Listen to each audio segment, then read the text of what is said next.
Le 24 août 1572, avant l'aube, Paris se transforme en un gigantesque abattoir.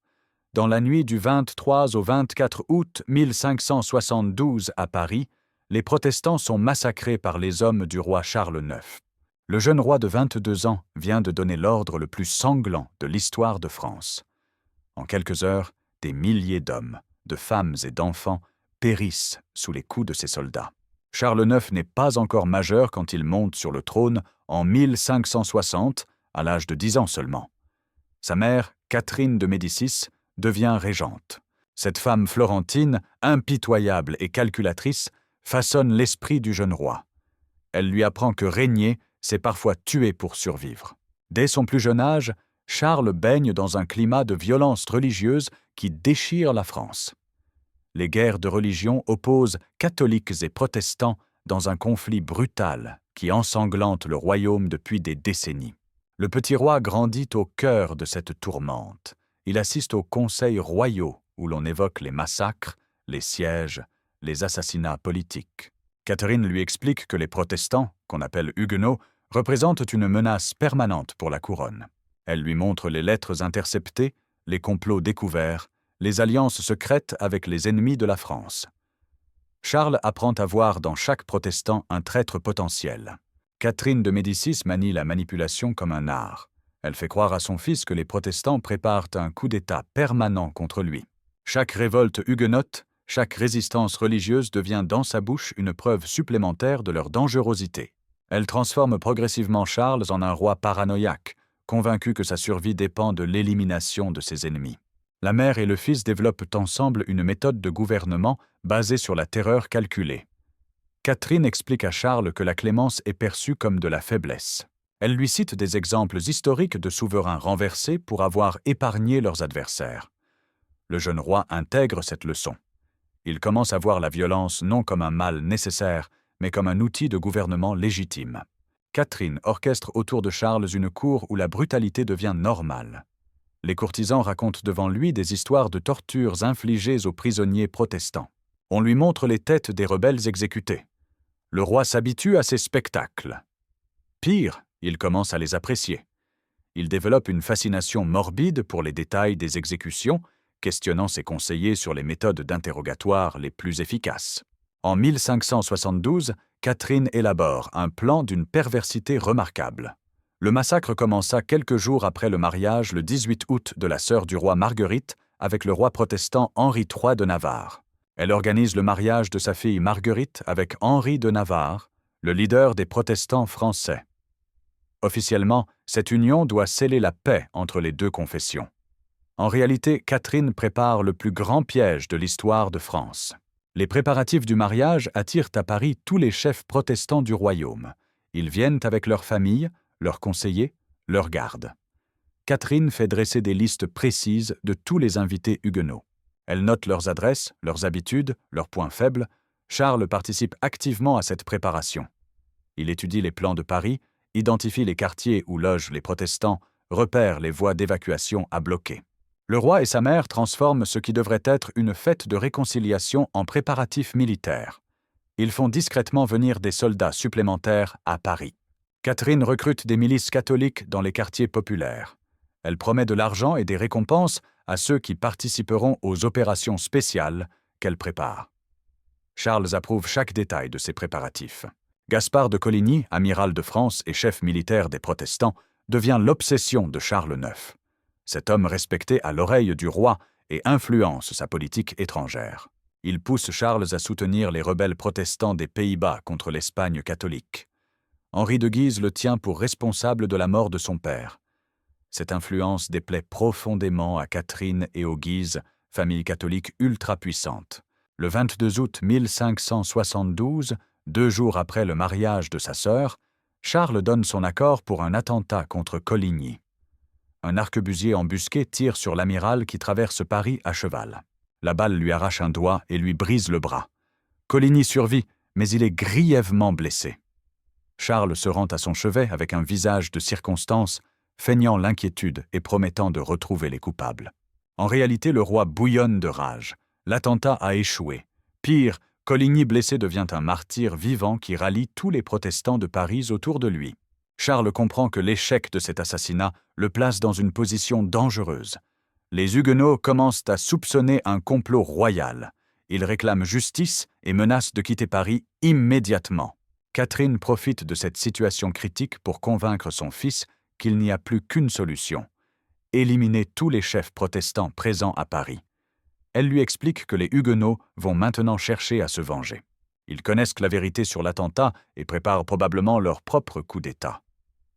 Charles, paniqué par les conséquences de son premier crime raté, accepte d'en commettre un bien plus grand. La nuit du 23 au 24 août 1572, Charles IX réunit son conseil de guerre au Louvre.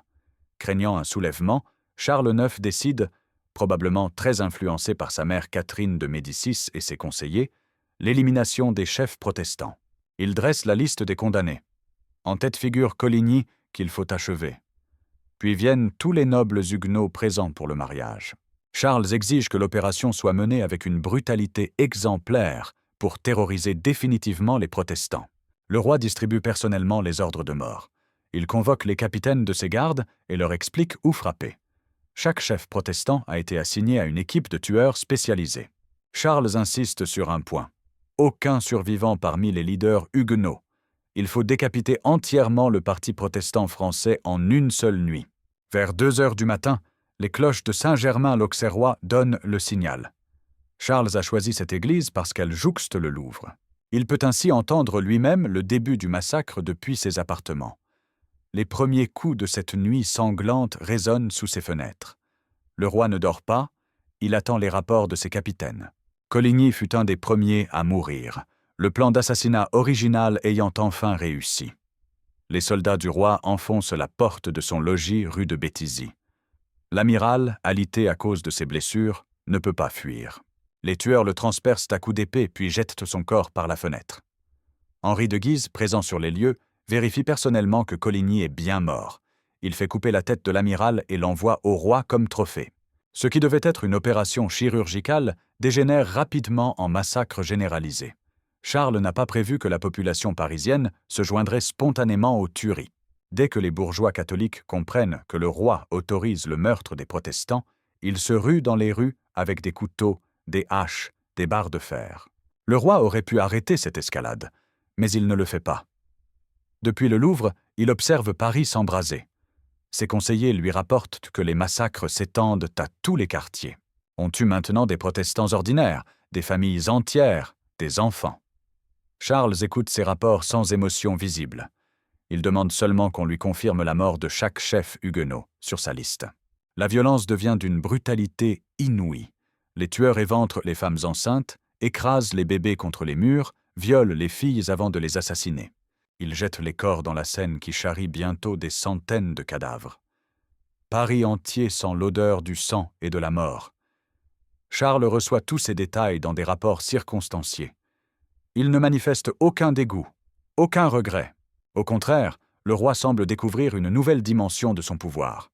Il réalise qu'il peut déchaîner des forces destructrices d'une ampleur phénoménale. Cette révélation le fascine. Il fait venir au Louvre des témoins oculaires des massacres pour qu'ils lui racontent les scènes les plus atroces. Charles pose des questions précises sur les méthodes de torture spontanée inventées par les bourgeois parisiens.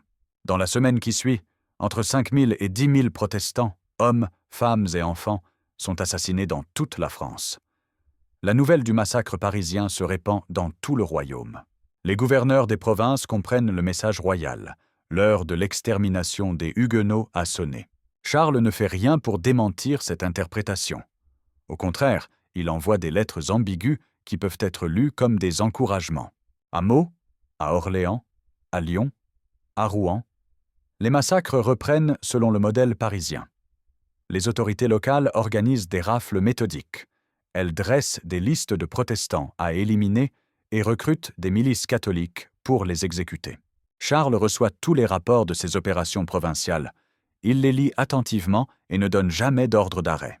Le roi développe une véritable comptabilité de la mort. Il fait tenir des registres précis du nombre de victimes par ville, par région.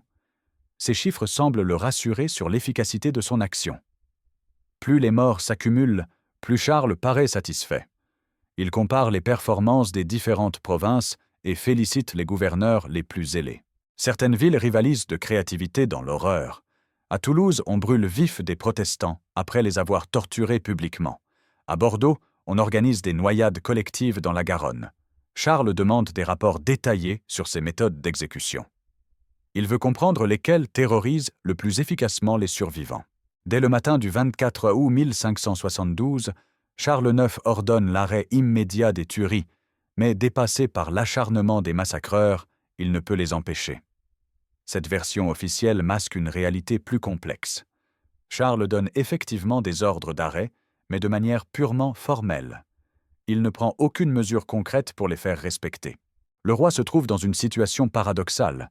Il a déclenché des forces qu'il ne contrôle plus totalement, mais il ne souhaite pas vraiment les arrêter. Charles découvre qu'il éprouve une satisfaction perverse à voir la terreur qu'il a semée. Les protestants survivants le regardent désormais comme un monstre. Cette réputation l'excite plus qu'elle ne l'effraie. Le 25 août 1572, Charles IX ordonne au prévôt des marchands d'arrêter les tueries et de protéger les survivants. Mais cette décision arrive trop tard pour sauver des milliers de vies. De plus, l'ordre royal manque de conviction. Les autorités locales comprennent qu'elles peuvent continuer les massacres sans véritable risque de sanction royale. Charles commence également à assumer publiquement la responsabilité des massacres. Le lendemain, le roi se rendit au Parlement et assuma la responsabilité du meurtre des chefs huguenots. Il prétend que Coligny complotait contre lui et que l'élimination des leaders protestants était une mesure de légitime défense. Cette justification officielle ne trompe personne, mais elle révèle l'état d'esprit du roi. Après la Saint-Barthélemy, Charles IX n'est plus le même homme. Le massacre a réveillé en lui des instincts sanguinaires qu'il ne cherche plus à dissimuler. Il développe une obsession pour les détails des exécutions et fait venir au Louvre des bourreaux expérimentés pour qu'ils lui expliquent leur technique. Le roi transforme certaines salles du château en salles d'interrogatoire. Il y fait amener des prisonniers protestants capturés dans les provinces. Charles assiste personnellement à leurs questionnements. Il pose des questions sur leurs croyances, leurs réseaux, leurs projets. Mais ce qui l'intéresse vraiment, c'est d'observer leur comportement face à la torture. Charles développe une théorie personnelle sur l'efficacité de la terreur. Il est convaincu que les massacres de la Saint-Barthélemy ont définitivement brisé la résistance protestante. Pour entretenir cette terreur, il organise régulièrement des exécutions publiques spectaculaires. Il choisit lui-même les condamnés et les méthodes d'exécution. Le roi fait construire dans la cour du Louvre une potence permanente, où il fait pendre les protestants récalcitrants. Il observe ces exécutions depuis ses appartements, souvent en compagnie de sa mère. Catherine et lui commentent les derniers instants des condamnés comme ils commenteraient un spectacle de théâtre. Charles IX et Catherine de Médicis décident de stopper la politique de conciliation. Le massacre de la Saint-Barthélemy marque un tournant définitif dans la politique religieuse française. Le roi abandonne toute tentative de tolérance envers les protestants. Il révoque tous les édits qui leur accordèrent des droits et lance une campagne systématique de persécution. Charles crée un réseau d'espionnage spécialisé dans la traque des huguenots survivants. Il place des agents dans toutes les villes du royaume pour identifier les protestants qui se cachent. Ces espions rapportent directement au roi qui décide personnellement du sort de chaque suspect. La plupart sont exécutés sommairement, sans procès. Le roi développe également un système de récompense pour encourager les dénonciations. Il promet de l'argent, des charges, des privilèges à tous ceux qui livrent des protestants aux autorités. Cette politique transforme la France en un immense réseau de délation où chacun surveille son voisin. Charles fait détruire systématiquement tous les temples protestants du royaume. Il envoie des équipes de démolisseurs qui rasent ces édifices et construisent des chapelles catholiques sur leurs ruines. Le roi veut effacer jusqu'aux traces architecturales du protestantisme français. Plus les années passent après la Saint-Barthélemy, plus Charles IX sombre dans une paranoïa dévastatrice. Il voit des complots protestants partout, même là où il n'y en a pas. Cette obsession le pousse à ordonner de nouveaux massacres préventifs. Il fait exécuter des suspects sur de simples rumeurs, sans aucune preuve de leur culpabilité. Le roi ne fait plus confiance à personne. Il soupçonne ses propres courtisans de sympathies huguenotes cachées. Charles fait espionner sa propre cour et organise des tests de loyauté pour ses proches collaborateurs. Ceux qui échouent à ces épreuves disparaissent mystérieusement. Cette méfiance maladive transforme l'atmosphère du Louvre. Les courtisans vivent dans la terreur permanente d'être dénoncés comme crypto-protestants. Ils rivalisent de zèle catholique pour échapper aux soupçons royaux. Cette surenchère dans la démonstration de foi crée un climat malsain où la délation devient la règle. Charles développe des rituels obsessionnels pour identifier les faux catholiques. Il organise des messes obligatoires où il observe attentivement le comportement de chaque participant. Ceux qui ne communient pas avec assez de ferveur, qui ne s'agenouillent pas au bon moment, qui récitent les prières avec moins d'enthousiasme sont immédiatement suspects. La Saint-Barthélemy n'est pas un événement isolé dans le règne de Charles IX. Elle inaugure une période de violence systématique qui ne s'arrêtera qu'avec sa mort. Le roi organise régulièrement des petites Saint-Barthélemy, localisées dans différentes régions du royaume. Charles développe une méthode éprouvée pour ces opérations. Il fait d'abord circuler de fausses rumeurs sur un complot protestant imaginaire, puis il envoie des troupes découvrir ce complot et arrêter les suspects. Enfin, il organise des exécutions publiques massives pour terroriser la population locale. Ces massacres à répétition créent un climat de terreur permanente dans tout le royaume.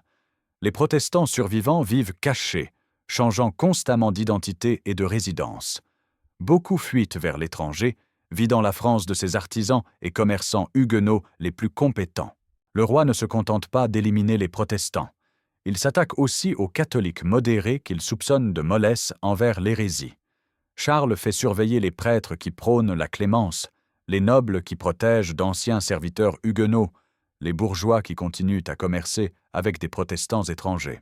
Charles IX meurt le 30 mai 1574, à l'âge de 23 ans. Sa santé s'est dégradée rapidement après la Saint-Barthélemy. Les médecins de l'époque parlent de fièvre mystérieuse, de saignements inexpliqués, de crises de délire où le roi prétend voir des fantômes de protestants massacrés. La légende populaire veut que Charles soit mort rongé par les remords. La réalité semble plus complexe. Le roi ne montre aucun repentir jusqu'à ses derniers instants. Il continue à justifier ses crimes et à planifier de nouveaux massacres depuis son lit de mort. Charles lègue à son successeur Henri III un royaume traumatisé, appauvri, dépeuplé. La Saint-Barthélemy a brisé l'équilibre religieux fragile qui permettait la coexistence des confessions. Elle a également ruiné l'économie française en chassant les commerçants et artisans protestants. Plus grave encore, le massacre a créé un précédent terrible dans l'histoire de France. Il a montré qu'un roi pouvait organiser l'extermination systématique d'une partie de ses sujets sans conséquences politiques durables. Cette leçon ne sera pas oubliée par les futurs tyrans français. La Saint-Barthélemy choque l'Europe entière. Une médaille commémorative fut faite à la demande du pape Grégoire, XIII en 1572. Le pape fait frapper une médaille célébrant le massacre, montrant un ange tuant les protestants. Cette approbation papale encourage Charles à poursuivre ses persécutions. Les cours européennes se divisent face au massacre français. Les royaumes catholiques applaudissent discrètement Charles IX. Les princes protestants, horrifiés, rompent leurs relations diplomatiques avec la France. Cette isolation internationale affaiblit considérablement la position française en Europe. Charles tente de justifier ses crimes devant l'opinion européenne. Il fait rédiger des pamphlets expliquant que les protestants français complotaient avec les ennemis étrangers de la France. Ces justifications ne convainquent personne et renforcent l'image de tyran sanguinaire qui s'attache désormais au roi de France. L'impact économique du massacre dépasse les frontières françaises. Les banquiers et commerçants protestants européens cessent leurs affaires avec la France. Les artisans huguenots français qui s'exilent créent une concurrence redoutable à l'artisanat français dans leur pays d'accueil. Charles IX restera dans l'histoire comme l'un des rois les plus sanguinaires de France. En 2 ans, entre la Saint-Barthélemy et sa mort, il a fait massacrer plus de Français que la plupart des guerres de l'époque. Son règne de terreur a traumatisé durablement la société française. Le jeune roi, manipulé par sa mère Catherine de Médicis, s'est transformé en un monstre qui trouvait du plaisir dans la souffrance de ses sujets. Il a utilisé la religion comme prétexte pour assouvir des instincts sadiques qui dépassaient largement les enjeux politiques de son époque. La Saint-Barthélemy n'était pas un accident historique. C'était l'aboutissement logique d'un système politique où un souverain immature et déséquilibré disposait d'un pouvoir absolu sur la vie et la mort de ses sujets. Charles IX a montré ce que pouvait produire cette concentration du pouvoir entre les mains d'un esprit malade. Son héritage sanglant marquera la France pendant des décennies. Les guerres de religion se poursuivront longtemps après sa mort, alimentées par la haine et la méfiance qu'il a semées. La réconciliation nationale ne viendra qu'avec Henri IV, ancien protestant devenu catholique, qui mettra fin au cycle de violence inauguré par Charles IX. L'histoire du roi de la Saint-Barthélemy reste un avertissement sur les dangers du fanatisme religieux instrumentalisé par le pouvoir politique. Elle montre comment un jeune homme ordinaire peut devenir un bourreau de masse quand les circonstances et les influences convergent pour libérer ses instincts les plus destructeurs.